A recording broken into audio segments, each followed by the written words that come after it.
Chapter 91. Life and Pity.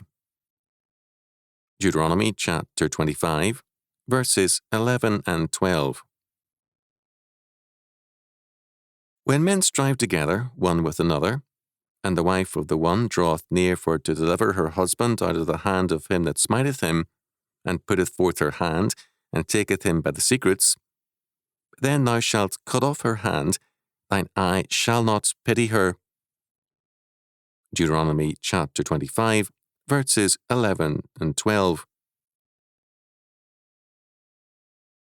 This is not a favourite text of feminists.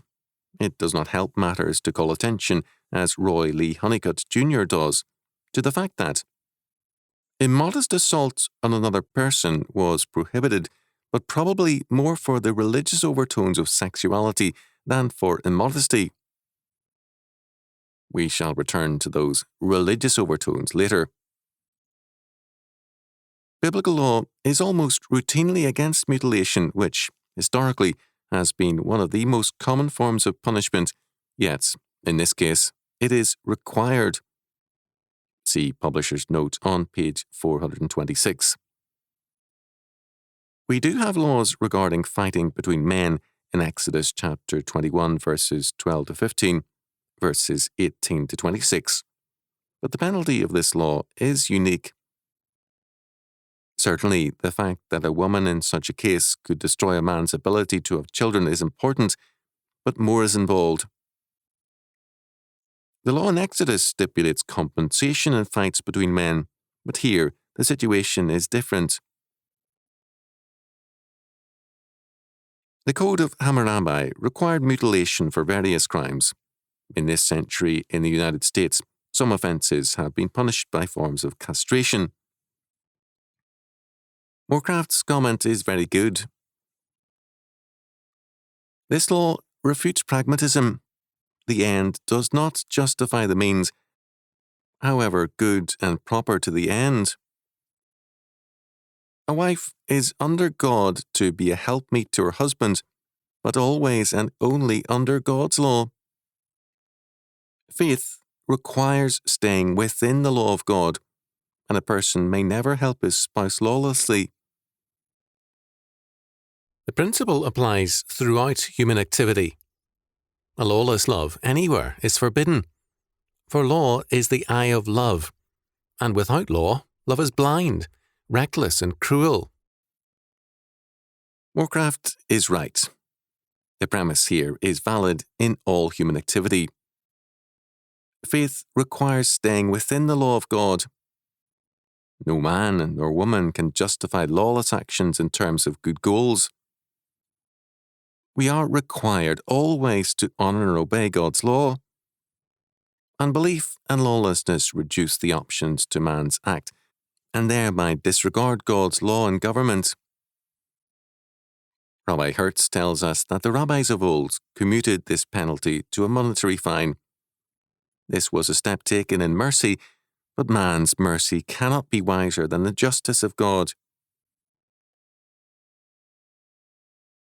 In Deuteronomy chapter 23, verse 1, we are told that no eunuch, no man generally maimed or injured, could be a member of the covenant community. He could be a devout believer, but he could not function as a covenant member, as a man able to exercise authority. For a woman to strip a man of his manhood under God and of his privilege of exercising authority was a very serious offence with a grim penalty. God created man to exercise authority and dominion, and to separate a man from this privilege was an offence against God.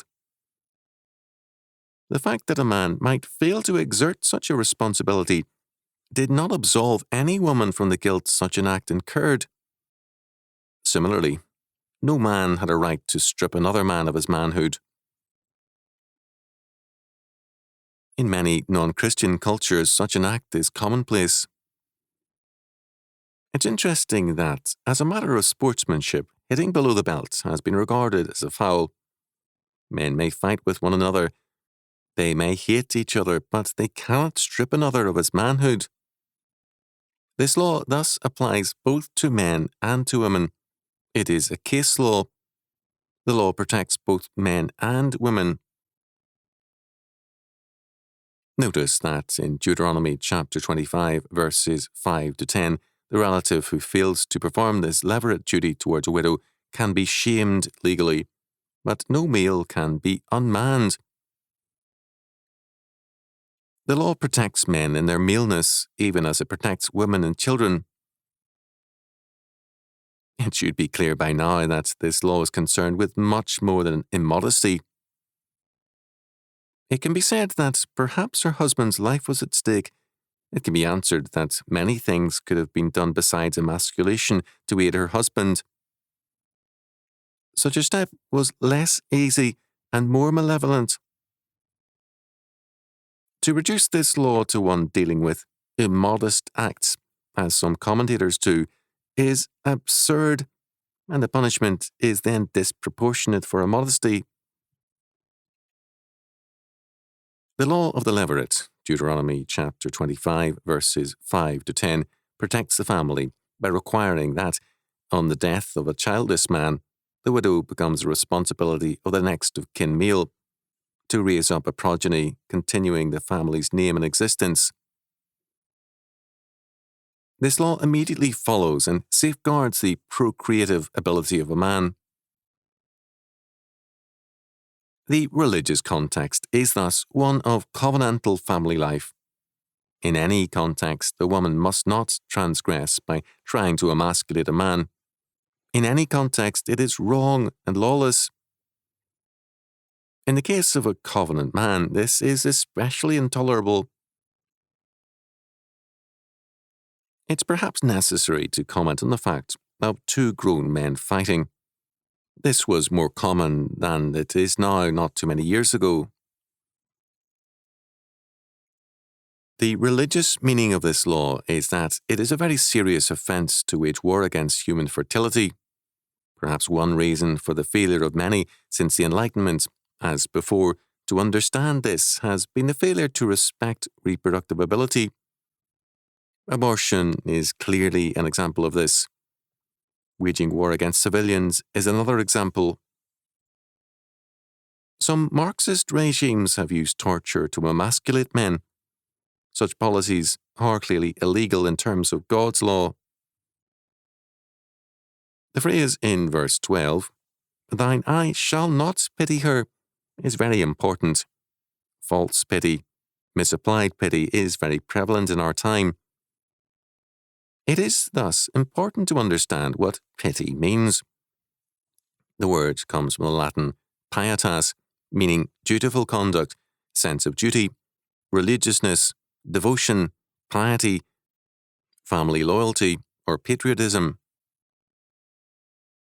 In English, its basic meanings are mercy, clemency, sympathy, and regret. We extend pity in terms of a loyalty to certain standards.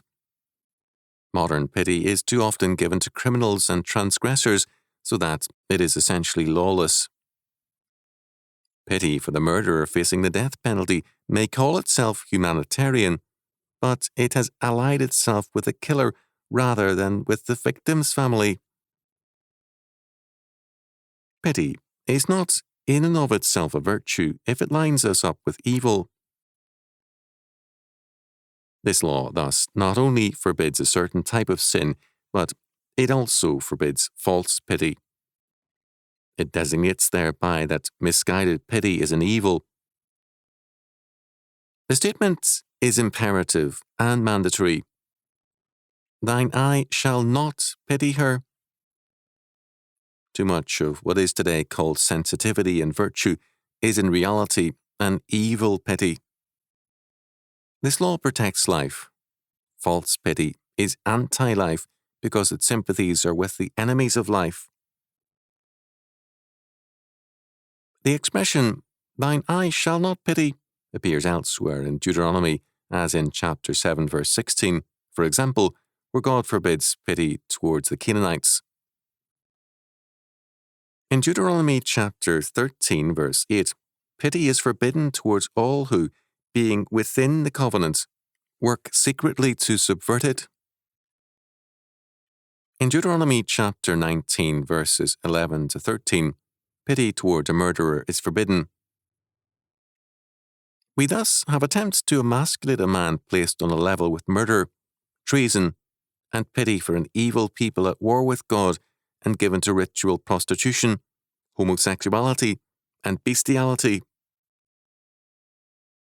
This gives us a perspective on how important this law is. We are also warned in these texts of the evil of false pity. God, in His pity, can reach out to the most depraved because He is capable of regenerating them. We are not gods. We cannot be redeemers, only servants of the Redeemer.